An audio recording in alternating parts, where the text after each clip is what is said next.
All right, question number 9. We got 7 parts. It says a pediatrician wants to determine the relationship that may exist between a child's height and head circumference. She randomly selects 8 children from her practice, measures their height, head circumference, and obtains the data shown in the table. We're going to complete parts A through E on the right. So part A, if the pediatrician wants to use height to predict head circumference, determine what variable is the explanatory variable and which one is response. So the one that we're using to predict is going to be our explanatory, and then the head circumference is going to be the response. So explanatory, she says they want to use the height, explain height to explain the head. So explanatory, height, and response is going to be head circumference. We're going to draw a scatter diagram of the following data. And so we can see response should be the Y. So head circumference should be on this axis. Explanatory should be on the X. Explain, explanatory, if you help you remember that. So just based on that, you can get rid of B and D. Those two wouldn't work. And so then we would be picking between A and C. And I'm looking, I don't see much difference in those except for the labeling. So if we look, head circumference right here, this says height. So A, based on the labeling, is going to be our correct answer. Part C, we're going to compute the linear correlation coefficient between height and circumference of head. I'm going to use Excel just because it's a lot faster. So, well, that's the correlation, that's the information. So I'm going to copy this in Excel first.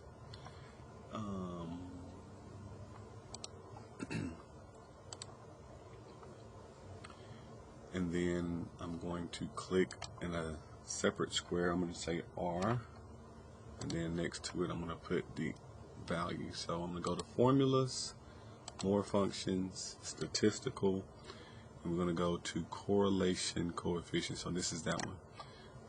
The first array we're going to click and drag, and the second array we're going to click and drag. So those are two highlighted, and it computes it immediately. So we have 0.8878. Let's see how many decimal places we went around to, around the 3 decimal places. So it's going to be about 0.88838.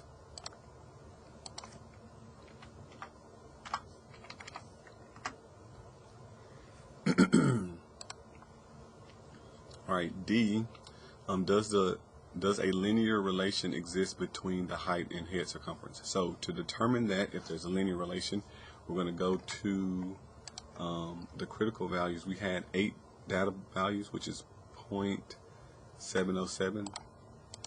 So this is my crit. This is 0.707. So since the correlation coefficient is higher than the critical value, that does give us enough evidence to say yes, there is a linear relationship between those two values. So we say yes, there's 4 options. So either they're going to be A or D. Yes, the variables height and head circumference are positively associated because R is positive. Absolute value of the correlation coefficient is greater than the critical value. Yes, 0.707. Okay. This one says convert data to centimeters. So 1 inch equals 2.54 centimeters. We're going to recompute the linear correlation coefficient. What effect did the conversion have on the linear correlation coefficient? So we're going to take each of these values, they're in inches, we're going to convert them to centimeters. So I'm just going to make a new table. I'm going to copy, and I'm going to paste it here. and then I'm going to change this to CM on both. CM. And then what I'm going to do is I'm going to tell the calculator that this cell is equal. I'm going to put a formula. So equal to this times 2.54. That was the conversion. Okay. And let's just double check 2.54. So it's pulling that. And if I just drag this down, it's going to do the same for all of them. And I can insert those in a moment into my MATLAB. I'm also going to do the same thing for the head circumference. So I'm going to say equal. I'm going to click the head circumference square times, and I'm going to type 2.54. So it's going to automatically convert everything for me. And then this is the information that we can enter here.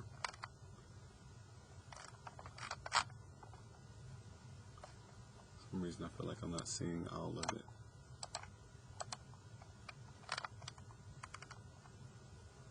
Let me zoom out a little bit. Control.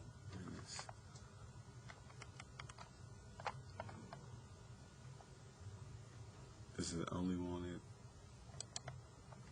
Okay, I'm not sure. I feel like I'm missing some cells, but let's keep going. 69.85 type integers. Do not round. Same order that they appear. Okay, so 69.85. And then 43. Don't round. 43.942.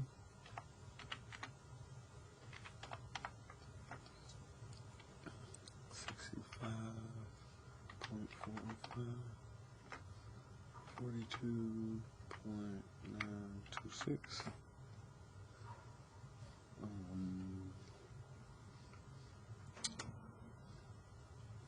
On the third one, 67.31. And then 43.942.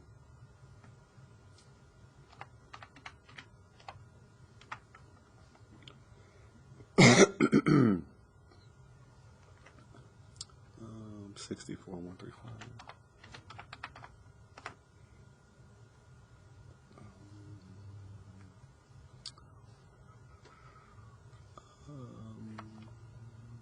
42.926.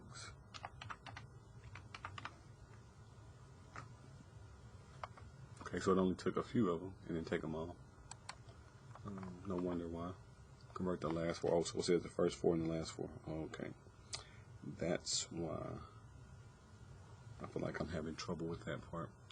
So we did the first four, and now we're going to do the last four. 1, 2, 3, 4. 1, 2, 3. So we're starting here at 69.85.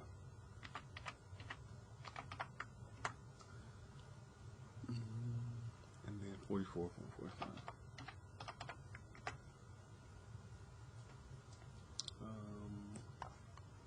67.945.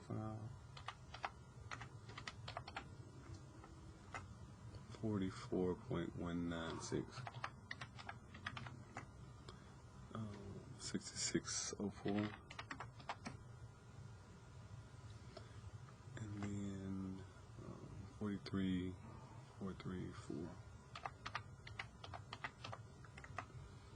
And then 69.215. And 43.942. Okay, so this took a little time, but we got there. All right, so now once we get there, we're going to compute a new R, correlation coefficient. Should be the same, since we just, all we did was multiply all the data by the same factor. Should give us the same, but let's compute that. So I'm going to have it compute here. Formulas, so I need to extend this a little bit. More functions, statistical, I'm going to do correlation coefficient. First array, be these numbers. Second array will be these values. Okay, until you get the exact same R value. Around the 3 decimal places, so 0.888. And then it says the new linear correlation coefficient is here. The conversion to centimeters had no effect on R. Alright, and that'll do it.